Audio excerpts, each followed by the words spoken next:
like to put my...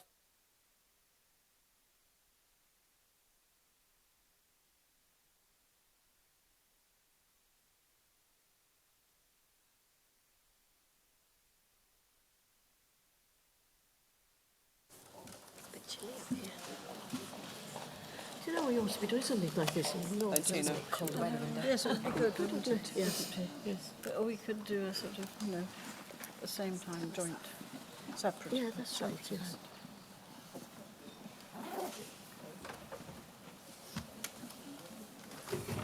Looks like we're ready.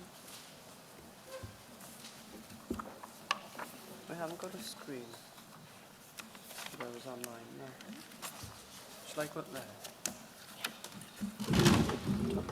Go after afterwards.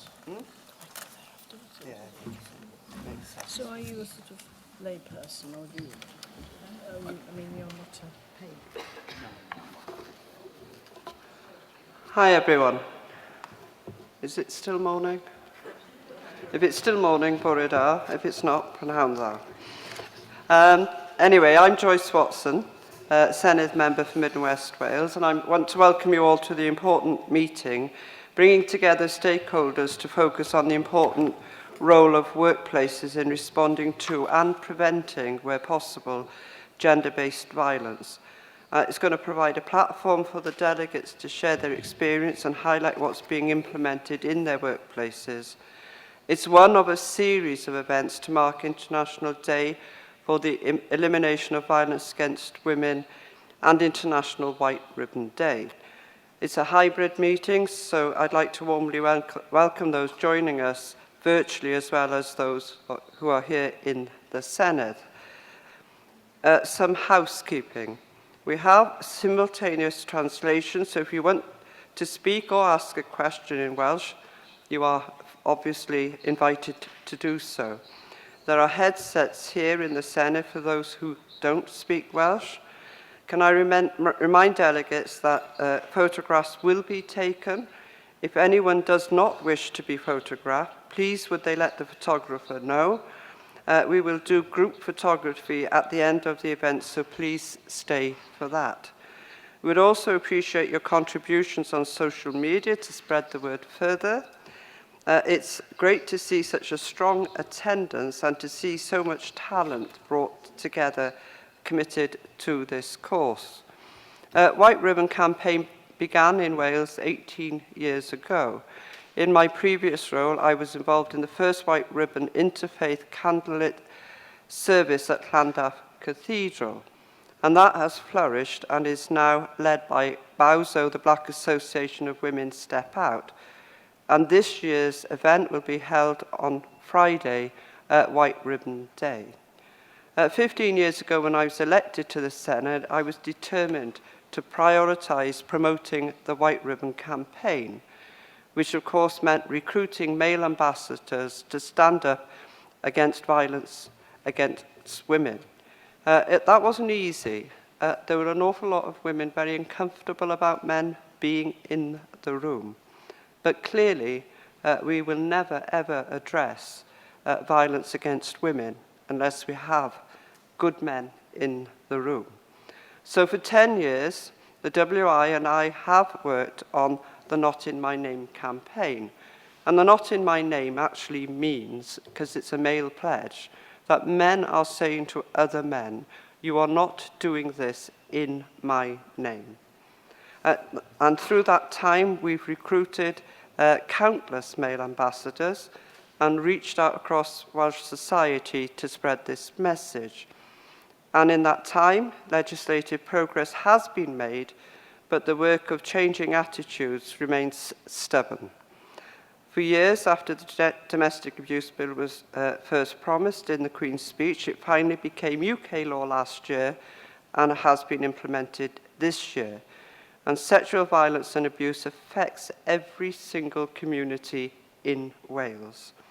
In February, the Welsh Labour Government invested £400,000 in 30 new facilities across Wales, the first of their kind in the UK, to ensure that victims feel safe, secure and supported to give evidence in cases involving domestic abuse and sexual violence. And it's now my great pleasure to introduce Ariane Roberts, Chair of the National Federation of Women's Institute Wales. Over to you, Ariane.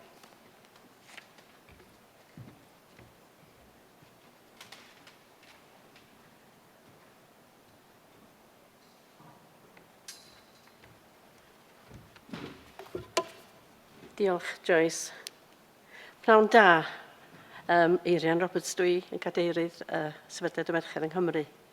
A warm welcome to our cross-party stakeholder event organised in partnership with Joyce Watson to mark the International Day for the Elimination of Violence Against Women and White Ribbon Day. And this is a hybrid event, and we have about 20 delegates joining us virtually in addition to the delegates here in the Senedd.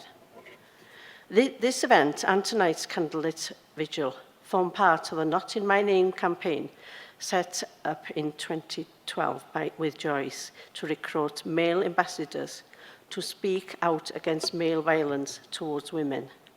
And during the past 10 years, our campaign, we have seen groups across Wales, including male choirs, young farmers and sports club, making the White Ribbon promise.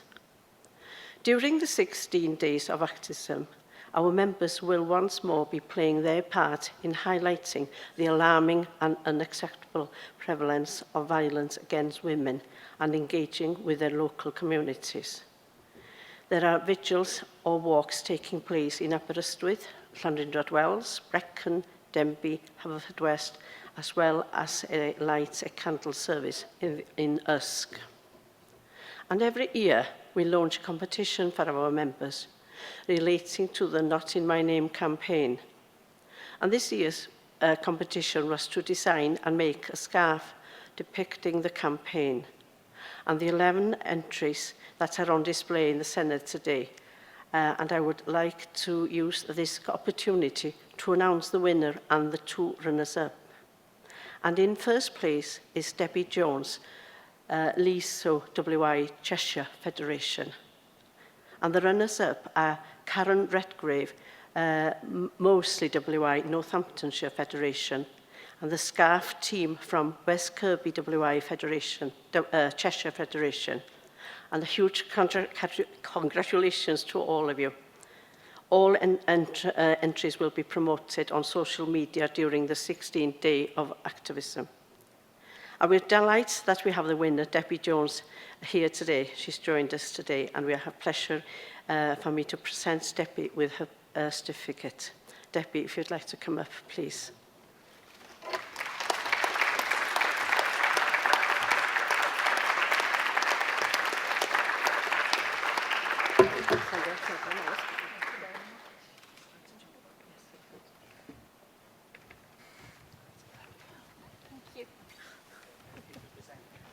Present it. Go. Thank you very much. Okay.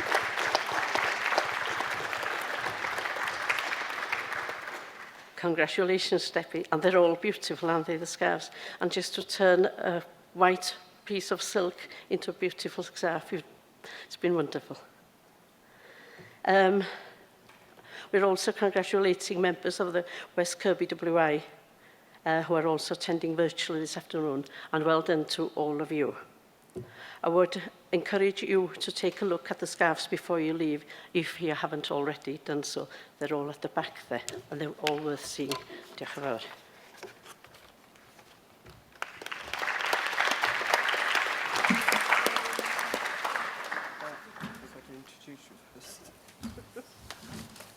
We're now going to move on to the panel debate. It's on empowering and engaging workplaces in preventing gender-based violence. And I'm going to introduce Jane Hutt, the Minister for Equalities and Social Justice. Prynhawn da pawb, diolch yn fawr Joyce and also Ariane for those introductory remarks to this really important event that is in our annual calendar. I mean, I think I was just checking with Joyce, this is the 10th year, a decade of Joyce taking the lead, coordinating this event today in our Senate. And obviously I want to start by thanking Joyce Watson, who has been such a tremendous champion. Can we give Joyce a great clap?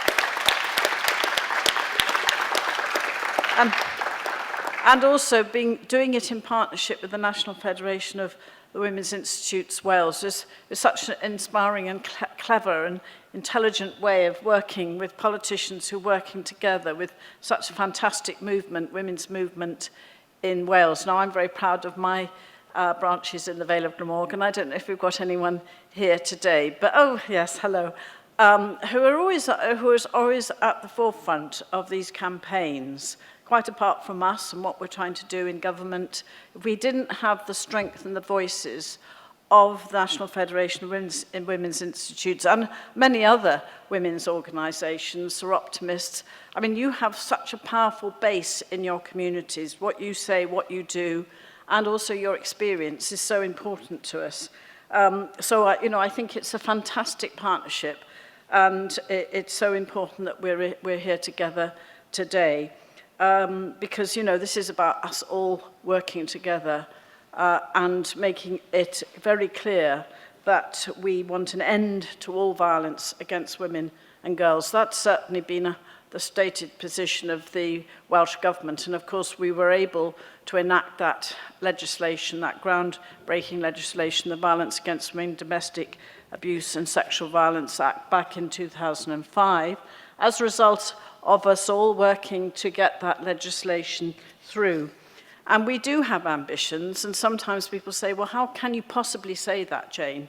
When decades and decades, we just don't seem to be making that real change. But we do say we want to make Wales the safest place to be a woman. You've got to have those kinds of ambitions and aspirations to get everyone on board, to get the whole of government, not just myself as Minister for Social Justice, but led from the top by our First Minister. All ministers in the government actually have a role to play. And then working in partnership with our local authorities and also all our wonderful specialist advisors and organisations, and we'll be hearing from them today. So we have published our 5-year VARDA-SV national strategy for the next 5 years, and we've developed that with key partner organisations, and including, I have to say, recognising that this is something which we have to do with the police, and it's good to see police colleagues here today. We're not going to change this unless we work together with those in the criminal justice system, those who've got, anyone who's got power and responsibility has to be part of that. So with this time, we said it's not just for Welsh Government, local government, Women's Aid, BAWSO, and all the specialist organisations. We've got to get to grips with this, with those who, we're not responsible for policing in Wales yet, but we have to actually work with the policing and all our colleagues in the criminal justice system to really address this in the next year. So we've called this a blueprint approach, this bringing together devolved and non-devolved. But of course, actually today, as you do every year, Joyce, you're focusing on particular issues in terms of the role of the workplace. And this year, we have extended our strategy to look at not just tackling violence against women in the home, which actually we know, I mean, people have talked about the pandemic of violence against women over the past year or so. I mean, we are in such a resistant place in terms of tackling that violence against women in the home. But we also recognise it's not just in the home, it is in the workplace, it is in the street. And so that's where we've extended our strategy. But it's also interesting that, you know, the workplace has a really important role to play because it's a place, and that's where I'm so pleased to be standing in this platform alongside Shafana Taj, General Secretary of the Wales TUC, because it's also a place where people can come forward and say, this is happening to me. If we've got sensitive trade union representatives recognising that this is an issue, It's an issue in terms of what's happening in the home. It's an issue in terms of what's happening in the workplace. And I'm sure that all our friends here today and all who have authority and power will recognise that this is an important extension of our strategy, that we are looking at violence against women and girls in every sphere of their lives. So we are also working alongside those who are responsible for street harassment and safety in public places. Of course, a great deal of that lies in, with our police forces, our PCSOs, who we fund in the Welsh Government, and tackling those who commit the crimes. And that, of course, it means that we have to invest also, not just in terms of support for refuge and provision, specialist support and advice, making sure we have the best funding arrangements, looking after children, young people and older people, but also to looking at how do we tackle male violence head on. Our perpetrator programmes, of course, are crucially important. So we do know, colleagues, friends, that in the home, in the workplace and on our streets, here in Wales, we have to recognise these are not always safe places. Together, we have to strengthen our work to further tackle male violence and the harassment of women and girls to feel safe at all times. I do want to acknowledge the No Grey Area report published by Welsh Women's Aid, which highlights the scale of sexual harassment experienced by women in the workplace. Simply not acceptable that 4 in 5 women in Wales have experienced some form of workplace sexual harassment. And these experiences are often compounded by racism, homophobia, and ableism. Women should be able to go about their lives free from abuse and harassment, whether it's in the home, whilst using public transport, or in this case at work. And women have the right to feel and be safe. Our Live Fear Free campaign will continue to raise awareness of stalking, harassment, abuse, and violence against women and girls in all aspects of life, including the street and other places. And these campaigns are about providing practical advice for those who may be suffering abuse. As Joyce has said, this is about prevention. This is about prevention. That's the agenda today.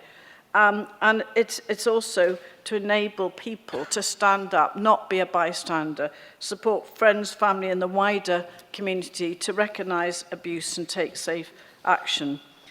So just finally from me, I'm so pleased that we're doing this today, not in my name, as we head to White Ribbon Day on Friday, and also yet another very powerful event at Llandaff Cathedral led by Bowser and Joyce Watson's, who started this all off before you even came to our Senedd, in that foot, because you've always had this commitment and, in terms of tackling violence against women. But as we head towards White Ribbon Day, we know that the White Ribbon ambassadors, and we have some here today, we have many in the Welsh Government, we have many in this Senedd. And I think one of the most important things about our Welsh Parliament is that we do debate these issues, and we debate them with the men in the Parliament, cross-party, and they stand up and speak, and they often stand up and speak about, you know, what they're trying to do to, in terms of bringing up their sons as well, and how they want to be, how they really want to be strong white ribbon ambassadors in every aspect of their lives, not just as politicians, because that is where, you know, the personal is political as well. It is not just about raising awareness, of course, once a year, but this is really important in terms of White Ribbon Day, that men come out and take the lead. And that's why, in terms of our very courageous White Ribbon ambassadors, that we look to them to take the lead, not just today, but for the whole of the year. We need men to never commit, condone, or remain silent about violence against women. What a transformed society we would be if we could actually get this to happen. What a transformed society. And that's what we want to do in Wales. And we need to empower and encourage men to challenge the behaviours. At the earlier stages, we must stamp out the harmful and wide-ranging impacts of IWRD. Let's not be bystanders. Let's empower and educate. Diolch yn fawr.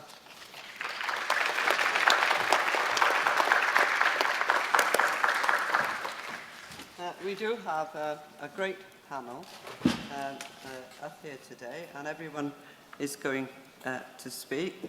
And Savannah Taj, General Secretary of the Wales Trade Union Council, is a passionate campaigner for equity and social justice, and that she's a board member for a number of charities, one of which is the Bevan Foundation and the People's Health Trust, and chair for Women Connect First. And Savannah will speak on the work that she's doing, the work that she's pushed for many, many years. Over to you, Savannah.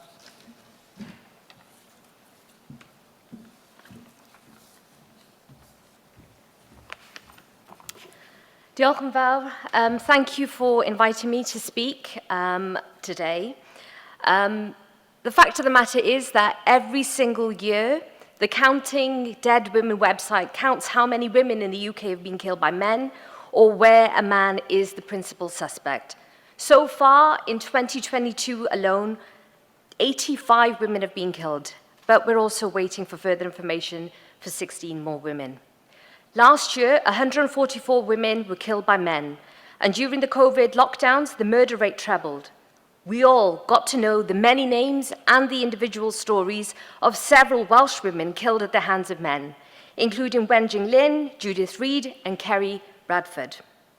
Nationally, the murders of Zara Alina, Sarah Everard, Sabina Nessa, Nicole Smallman, Bieber Henry, and Aisling Murphy reignited that national conversation about the safety of women and girls.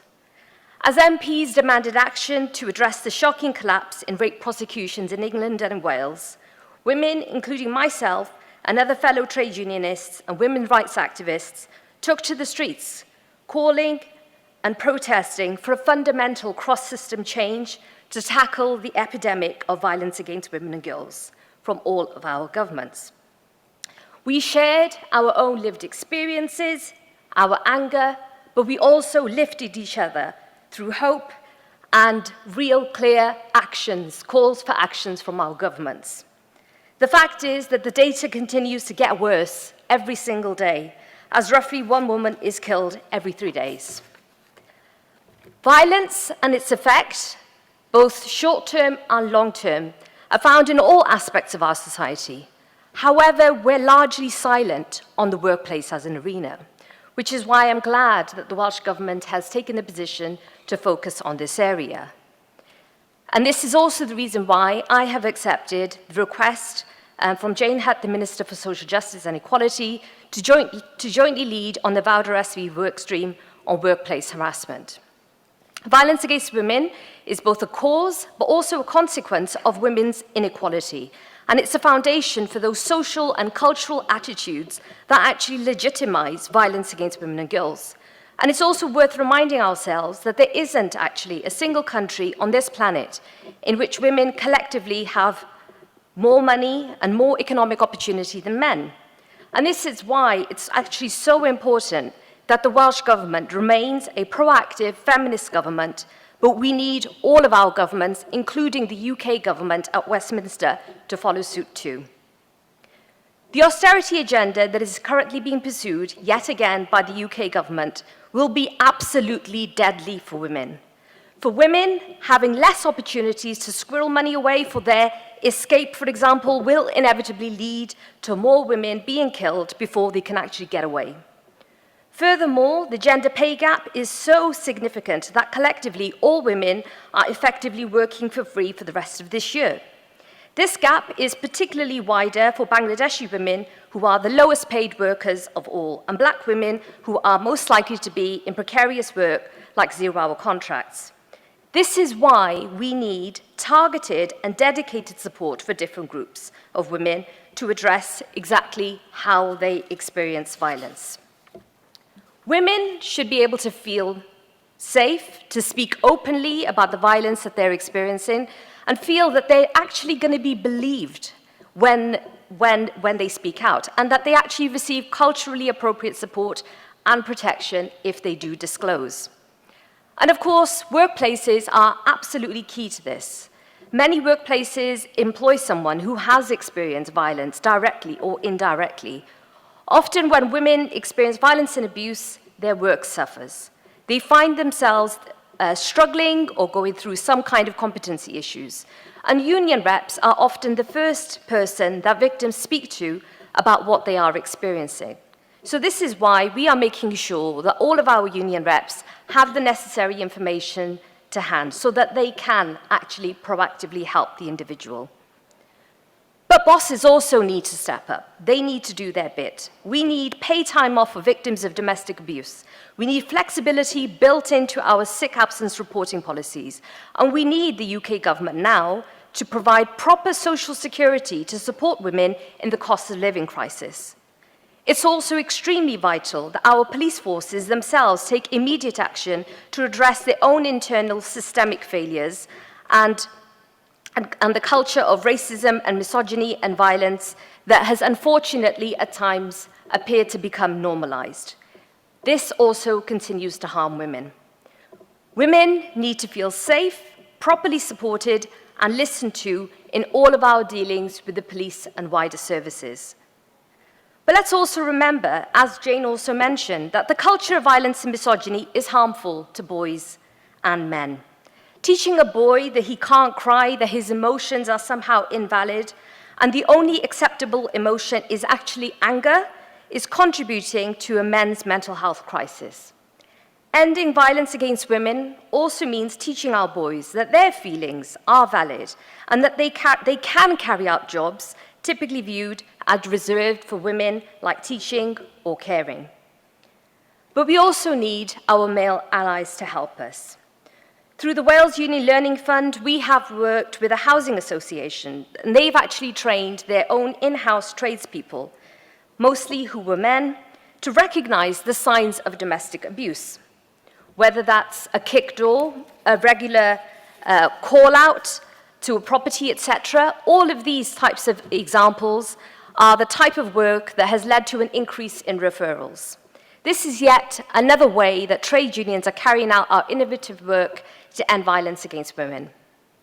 Our trade unions, like Unite, have also launched a number of campaigns. Get Home Safe, which aims to get workers home safely after finishing a late shift, or even our campaign to ban zero-hour contracts and provide workers with fair work and decent wages. And I'm really glad that we are now in a position in Wales where we are about to legislate for social partnership and make sure that fair work is embedded in our future generations legislation.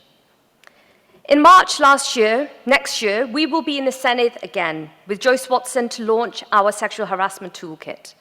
This toolkit will highlight one aspect of violence against women that is so normalized within our culture that we rarely report it, although that's also because we know that often nothing happens when we do. We need to fully grasp that misogyny is actually the driving force behind violence against women and girls. The offending histories of many perpetrators reveal how they escalate from low-level criminal behavior, offenses that many do not report because they don't think that they'll be taken seriously, such as exposure, street harassment, and of course, catcalling. No matter the setting or the workplace environment, including here in the powers in the political power, corridors of power, we must continue to ensure that we are not just simply turning a blind eye. That culture that exists, that is the root cause of violence against women and girls. We have got to change that now and forever. Join us in March to discuss how we intend to make changes across our workplaces, across our communities, and with our Welsh Government to ensure that our experiences of sexual harassment is something that we do change and reduce. Let's work together to enable all sectors, departments, and organizations to ensure that we are collaborating and co-designing our policies and sharing good practice to tackle violence against women. Together, we can actually make a difference. Thank you very much.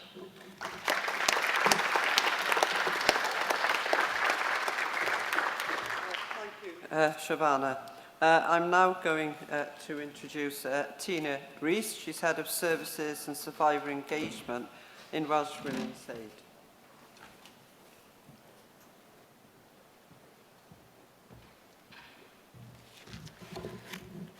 Thank you very much. For those of you who don't know Welsh Women's Aid, we are the umbrella body for frontline services, so refuge, domestic abuse and sexual violence services across Wales. We have 20 members who cover all sorts of work, direct community work, floating support, but also working with children and young people. So I thought today, basically I agree with everything that you said, Shavana. So I wanted to speak specifically about the survivors that we speak to every day. We have a network, our survivor network of over 100 women who come to us because they want to work and give back and change things so that what's happened to them doesn't have to happen to other people, because these aren't inevitable things. They are part of a system and a culture that creates an atmosphere that's able to let these things happen. So the survivors that we have spoken to at Welsh Women's Aid tell us about their experience in the workplace, and a lot of them have had a positive experience, and they tell us about the difference that this made to them, giving them a safe space, giving them financial security, giving them somewhere that they could reach out for help when it wasn't always safe to do so at home. So I think the importance and the significance of the workplace shouldn't be underestimated for survivors of domestic abuse. They also tell us about how the workplace can be used as a tool of the coercive control to manipulate them, to threaten them, to out them to their colleagues and managers, and how that is such a significant part of what the perpetrator can use to control them. So in order to make the workplace a safe space, employers need to know domestic abuse is happening. We've done surveys. Every time they come back, they show how significant it is, within Wales especially, not especially, but across the board.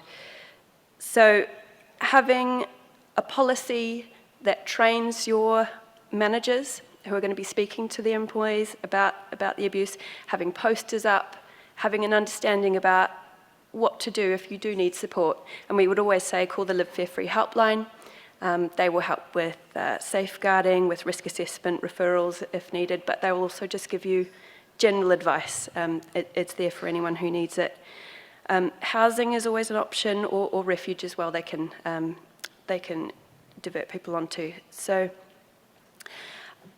overall, we would encourage training for workplaces. It's something that we can help with at Welsh Women's Aid. We also have an organisational supporter scheme we would encourage businesses to sign up to. Just getting people involved in the conversation and understanding the baseline, I think, is the most important thing that we can do. Thank you.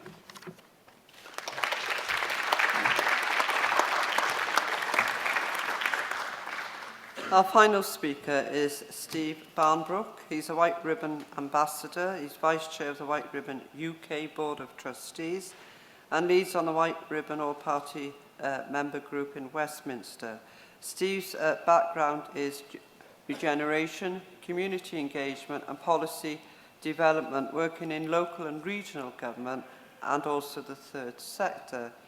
And as well as supporting the White Ribbon UK, Steve is a trustee of Bradford Metropolitan Food Bank and helps local authorities develop multi-agency food and poverty strategies. Over to you, Steve. Thank you, Joyce, and thank you very much for everybody welcoming us here. As Joyce has said, I'm the Vice Chair of White Ribbon, but more importantly to me, I am a White Ribbon Ambassador. That's the most important thing to me.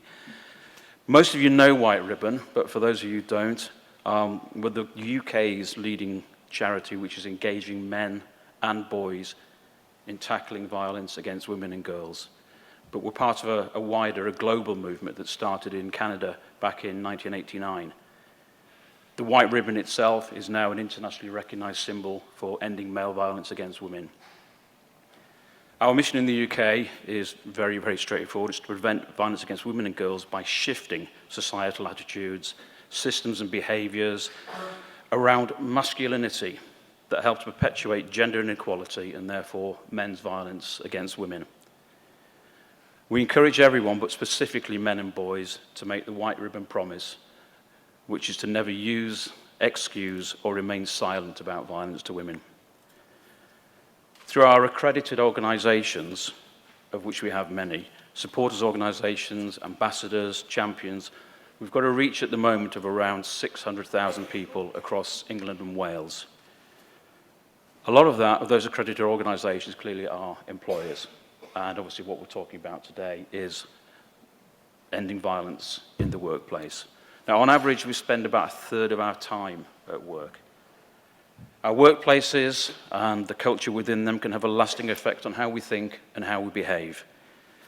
Men's violence, in all its forms, has an impact on the health and safety of employees, their well-being, their productivity, and impacting negatively on workplace culture. White Ribbon Accreditation offers a powerful framework for change within and outside of an organisation. We take an holistic view, a positive approach to bringing about gender equality and ending men's violence against women. Becoming accredited as an organisation helps to create a positive, safe and visible change, both inside and outside an organisation.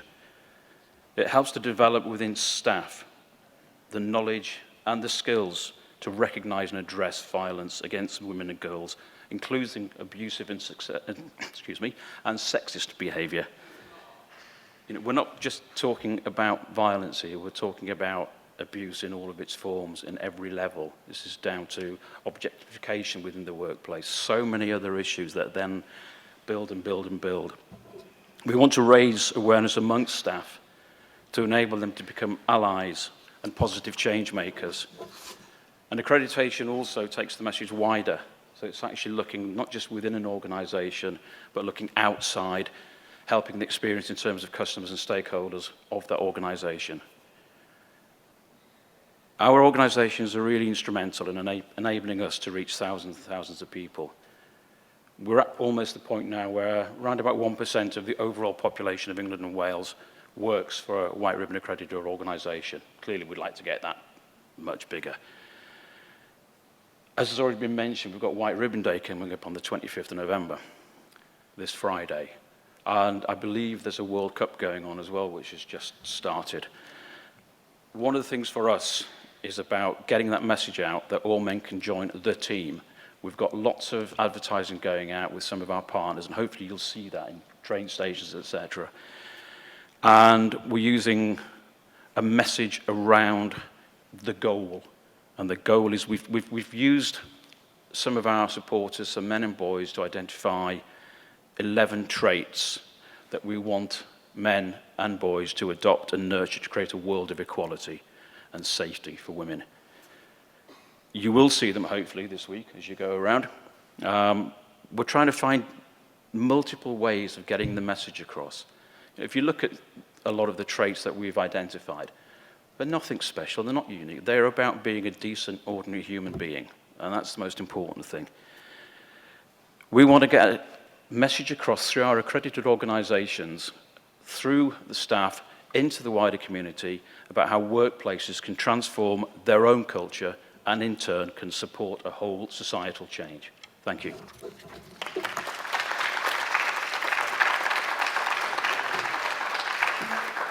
Thank you, and thanks to all our speakers, and thanks especially to all the people in the room too. And isn't it nice to be in a room rather than on a flat screen? Although, of course, this is a hybrid meeting, and for those who couldn't make the room, they are online, and that's why I was trying to check my phone to see if I had any messages, because we're going on now to the Q&A session, and I want to invite delegates who want to ask a question, but I don't seem to have any access if there are any questions online. So whilst I sort that out, I will invite anybody to ask a question from the floor. But I think there's and I'm going to use the chair's privilege here, there's an important message here and now. And you did mention that there's a huge sporting event going on. And we all know that when there are significant sporting events, football, rugby particularly, the incidence of domestic abuse, win or lose, really doesn't matter, go up by 25%. So I think, you know, those two things coming together, the International Day to End Violence Against Women, and also the World Football competition, that's not quite the right word, I know, we really need to be more vigilant. It's the World Cup, isn't it? The World Cup. And we all know that we have some thoughts around that in any case. So I'll just make that plea for us not to be bystanders, and I'm sure we won't. And also the police, I expect, will be on high alert. I was told by the police many years ago that when there is a big sporting event, they put on extra officers in the anticipation and preparedness for violence in the home to go up. And the only other thing I'm going to say is this, before we talk about workplace violence.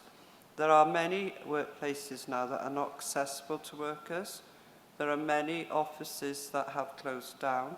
There are many employers who are asking their employees to work from home more frequently.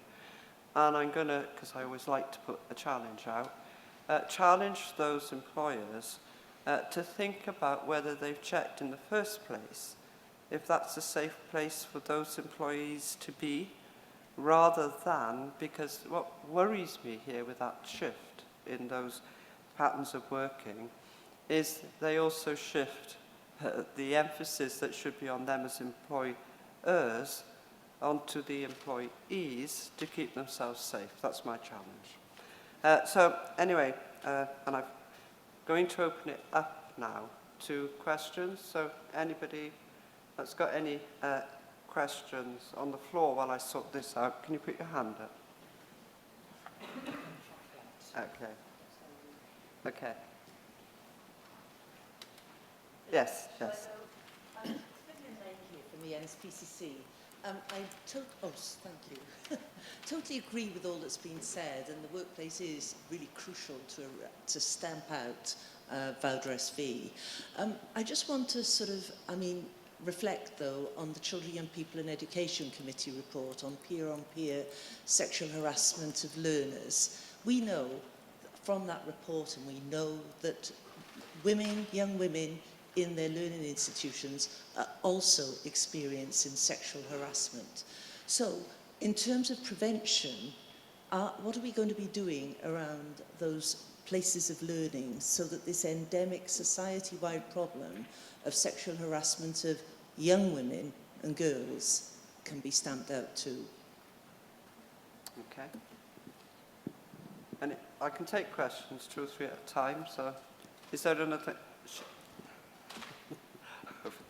Go ahead. Hi, thank you. So Gwendolyn Stay, Cardiff Women's Aid.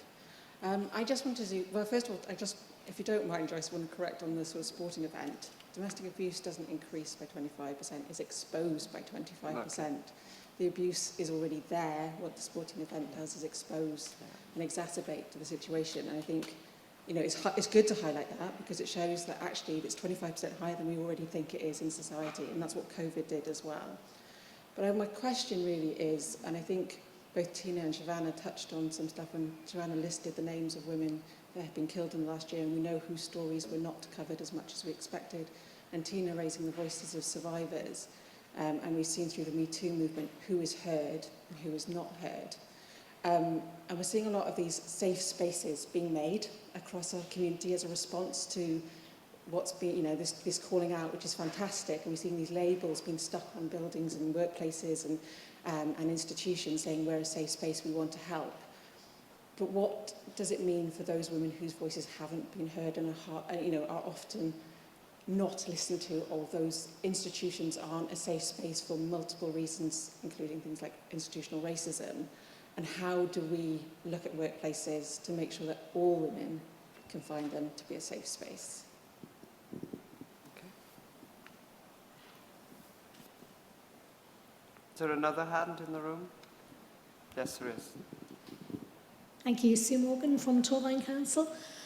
I'm interested in how we call out misogyny in the workplace without necessarily driving it underground to areas where men can exchange those kind of views with a sort of camaraderie, a collusion, a secrecy that may even be quite exciting.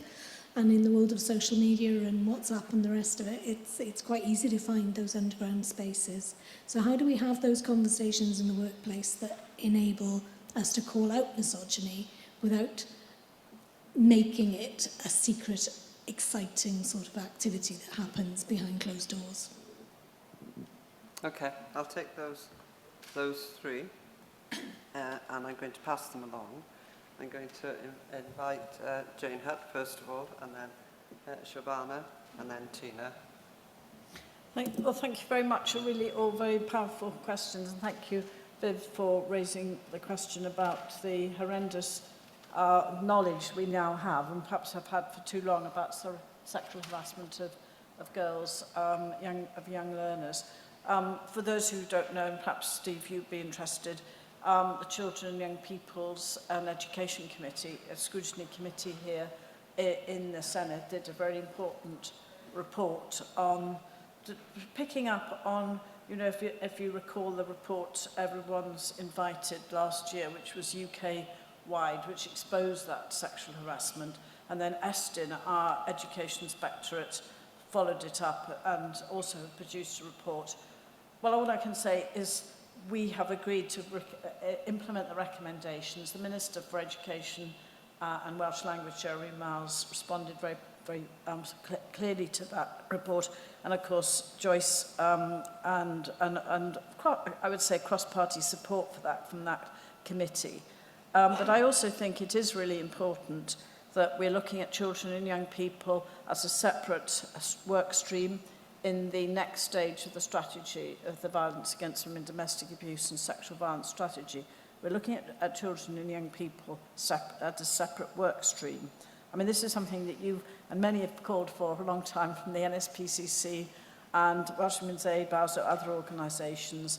So I think we are having that focus. Actually, Joyce and I were at an event on Saturday where we heard some really powerful and horrific stories from two young women from school. You know, this year, of how they've been sexually harassed by their peers in school. I mean, you know, it's just shocking, and action wasn't being taken in those schools by those in power. So, you know, we recognise we've got to get, and young girls are very powerful in terms of their voice when they speak up, but we've got to get education right. So what's good also is, I think, with our new curriculum, we have got the relationship, sexuality strand of that curriculum. It is mandatory. It is something which is now, we've got to get the teaching profession fully engaged in how this will work through for our children and young people. I mean, I think there's the other points are really important about reaching out to what are safe places. Gwendolyn, I'm going to leave the misogyny in the workplace to you, Steve, because I think that's a really important point from a male perspective. But we, you know, this is where it's a sort of cultural thing, isn't it, that we've got to get, and I think bringing workplace harassment and violence against women and girls into the strategy again will, I mean, I'll wait for Shavana to respond to that. But we are committed to social partnerships, so we've got Wales TUC here, but actually we've got quite a lot of employers here as well. It was great to hear what you're doing in terms of training, and also Tina, that you're also reaching out to employers. We're taking through this social partnership public procurement bill. Actually next week there's going to be, we're agreeing the general principles of it. We do work in social partnership, but we've got to reach out and recognise that this is something which now, as part of our tackling violence against women, domestic abuse and sexual violence, has got to be a key thing, because what happens in the workplace then is transferred to the home. It's in the street. We've got to have this societal approach, a response. So hopefully this will come through as a result of us stepping up our actions in every aspect of life. I think what we probably, I'm not, I'm always, it is on. I think the point that was made about safe spaces and whether or not those safe spaces are representative of all women has always been the elephant in the room. And I think some work has been done over the last few years in particular, because we saw how the COVID pandemic disproportionately impacted Black, Asian and ethnic minority communities across the country, but also particularly here in Wales. And of course, the Welsh Government responded accordingly and set up a group that specifically then led to the development of the Anti-Racist Wales Action Plan. Within that action plan, there is a lot of work to be done in terms of how do we best support women and girls in terms of accessing public services, in terms of making sure that, you know, when they are in the need of physical support or they are in the need of housing, that they can actually access housing and not be left waiting for weeks before they can speak to the right person. And we also need to have housing stock available in the first place. I think that's a massive issue. And sometimes these are, you know, ultimately we can say the right things, but we have to do the right things too. And quite often these are political choices, and it depends on how much money you have and where the budget is prioritized. I think that we have a big fight on our hands, and I say it again, as I said earlier on, the UK government at this moment in time is not funding Wales properly. They are still moving ahead with Austerity 2.0. I am really worried about the cost of living crisis and how it's going to impact women. I've already spoken about how it's going to impact BME women disproportionately. And if we are not in a position where we can genuinely ensure that the services that are currently being provided are going to be there. I mean, we're getting to a stage now where councils are telling us that they're going to struggle with their budgets to the point they may not be able to turn on the lights in our streets. Now, we're talking about women's safety and the safety of girls, but if there are no lights on our streets, how are the police and others going to do their jobs? How are they going to actually be able to genuinely deliver the services that they are supposed to be doing? And I think that the other thing I would mention is that we are in the process, of course, in Wales of setting up a number of warm banks. Again, these warm banks, are they going to be safe spaces? Are they going to be safe spaces for women? I think that we have a lot of work to do there as well, and making sure that when people are in those spaces, that they are able to access the right person to be able to speak to, and that services are culturally and in some cases religiously appropriate for that person as well, and that people are able to access services in a language that they can actually understand. Now, of course, accessing services in Welsh is very important, but that might not be your first language if you are from a BME background, and sometimes we forget those things as well. So it's really important that we do that practical stuff. But as I say, I think that the Anti-Racist Wales Action Plan is a good starting point.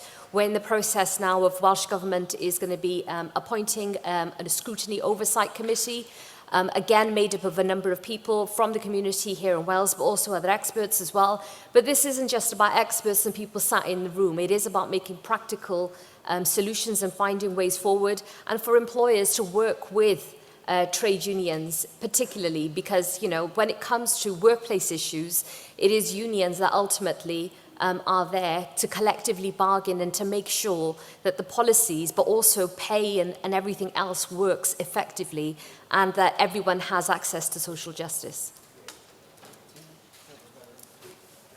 I just wanted to say a bit more on children and young people and the solution being around, as the Minister mentioned, relationships and sexuality education, the new curriculum. That's something that Welsh Women's Aid campaigned really hard for during the Violence Against Women, Domestic Abuse and Sexual Violence Bill, now Act, that it needed to be part of the solution for solving these problems further down the line, getting in the education in the beginning, and focusing on consent and just healthy relationships in general being the core kind of building blocks of having those right attitudes to bring through for our future workers, which are going to go into the workplace, you know, in not that many years' time. So I think definitely having that kind of support and having that wider understanding that it cascades out amongst the teachers, the school staff, and the parents as well, learning from their children, having those conversations. So I think that is something really important to us that I think is a big priority of how we start to address some of those issues. And I just want to say on Gwendolyn's point as well, just to add to what's already been covered, I think supporting, putting funding into buy-in for Black and minority ethnic frontline services. We know that these services are chronically underfunded and undervalued, and having that specific tailored support for survivors, and also the ability to give the advice, the tailored advice to workplaces. BAWSO do excellent work here in Wales on that side of it, but again, it's often a difficult battle, I think, to fund these buy-in for services. So, yeah, just to add that side of it. Thank you, everyone. And I've got a couple of questions. I'm not actually just reading my emails. I'm trying to read the questions. I've given up with the computer. Steve wants to come back. Sorry, Steve. Okay, sorry. I'll be really brief because I'm aware of the time as well. I will just mention the World Cup once, though. And the reason why is that this is a different World Cup to any other. If we accept the link between alcohol and abuse and violence, the difference with this World Cup is it runs up to Christmas. And that's the other time of year when we see that link. So you get, I think the World Cup final is on the 18th of December or something. This is an entirely different situation where we've got two things which normally either increase reporting of or increase domestic abuse are happening at the same time. So for me, that's a really important difference this time. I think in terms of education, we did some work in West Yorkshire some time ago, and one of the key things we were looking at was around breaking the cycle. This is about how, and this is a long-term cultural change, but it's, you know, you've got boys 8, 9 and 10 who are basically copying what they've heard from their parents and their fathers. And how do we break that cycle? Where is the investment going in there? Warm spaces, and all of that, the issue around austerity, I could go on for a long time. One of the key points for me on that is the increase in the number of people who will find themselves unemployed and reliant on universal credit, the pressures that then brings, and the increase that we see in domestic abuse, when all the money is going to one person, usually the man. So that's another issue as well. In terms of misogyny in the workplace, there are so many different levels. It's the low-level stuff that I talked about before. It's objectification. It is those WhatsApp groups. It's that kind of. This is where men need to be challenging other men and saying this is not acceptable. That comment in the tea room is not something that we should be condoning at all. We need to be stepping in at an early stage, stopping that. But at the other end, we've all read the reports about the WhatsApp group within police forces and everything. There's only one way of dealing with that, is get them out. Yeah. Simple as that. Get them out, and if possible, facing criminal charges. And if that gets the message across to other men that this is not acceptable, let's do it. And I agree, get them out. Absolutely. I've got two questions. One is from Sarah Beale from Compass, and it says that part of their White Ribbon activities, they wanted an informal discussion about positive masculinity and what it means and how it can be embodied and encouraged. And some of the team members found it quite triggering.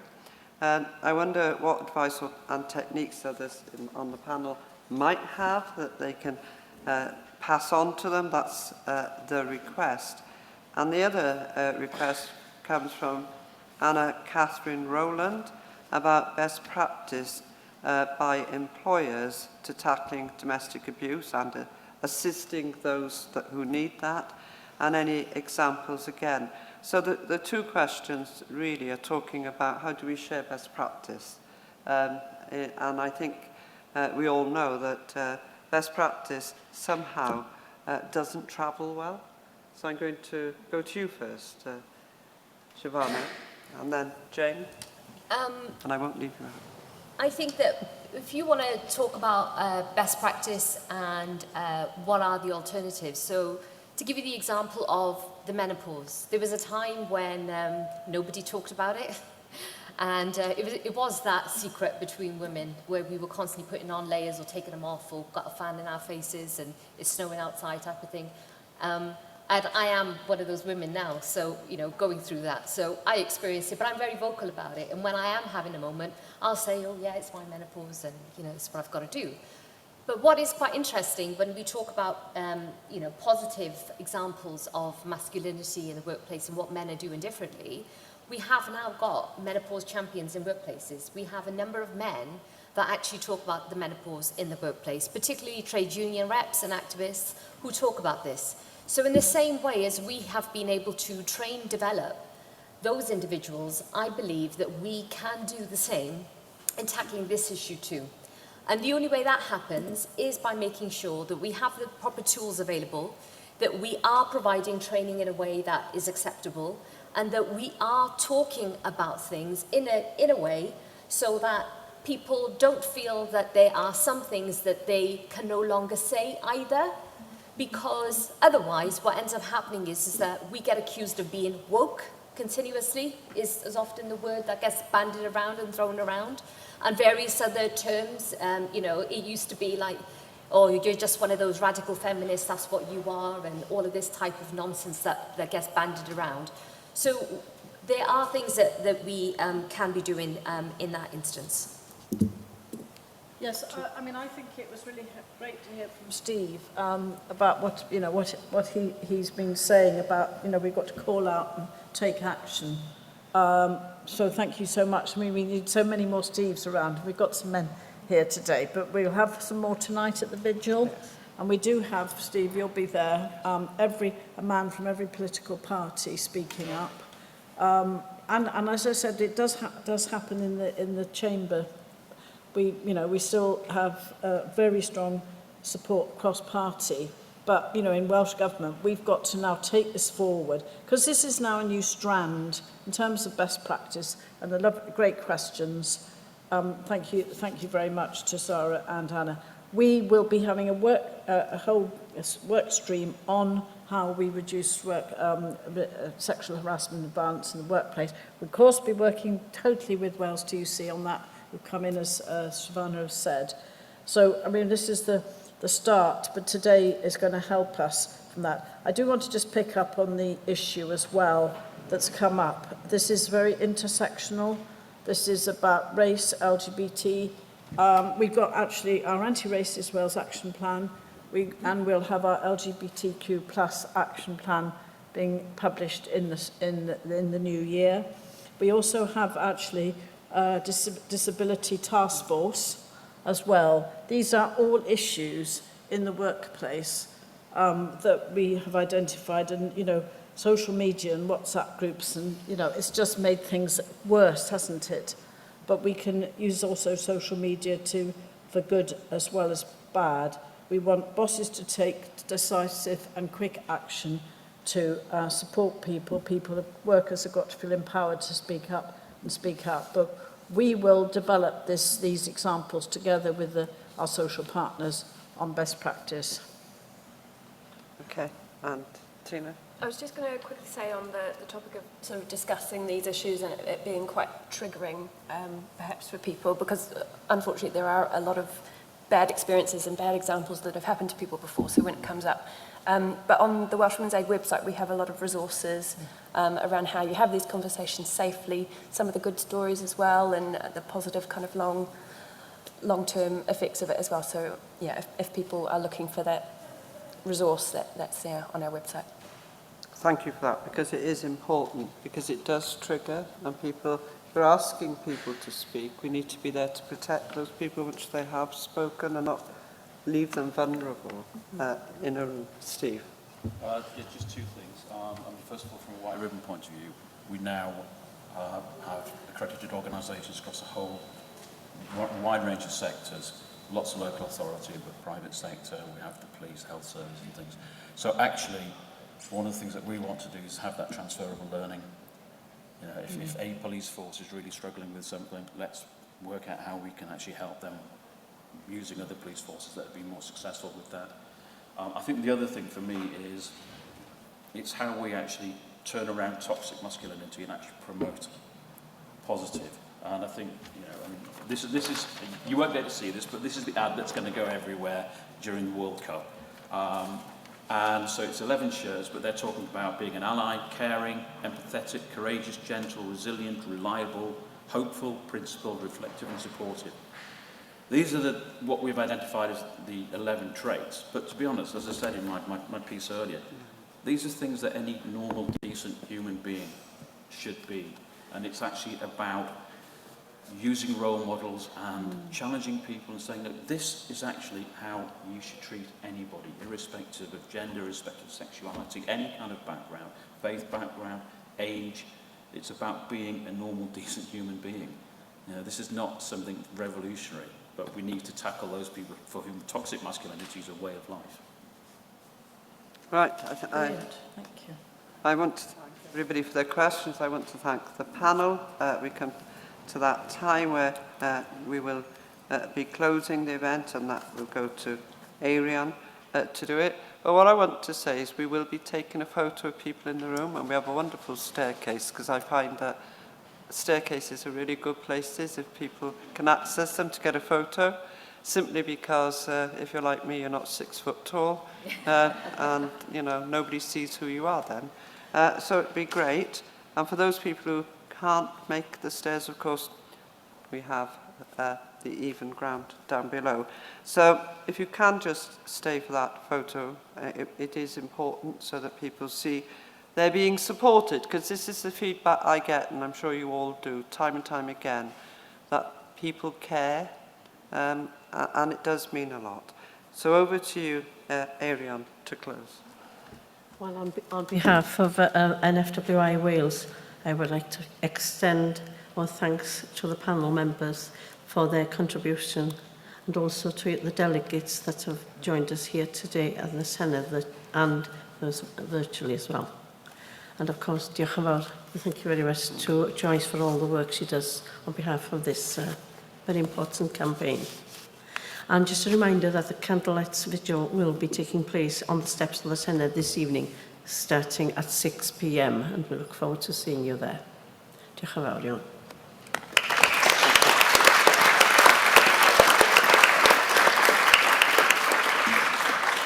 And we are in Wales, and we are in Cardiff Bay. If the weather is atrocious, there's a high possibility it could be later on. Don't despair, because there's plenty of room inside. I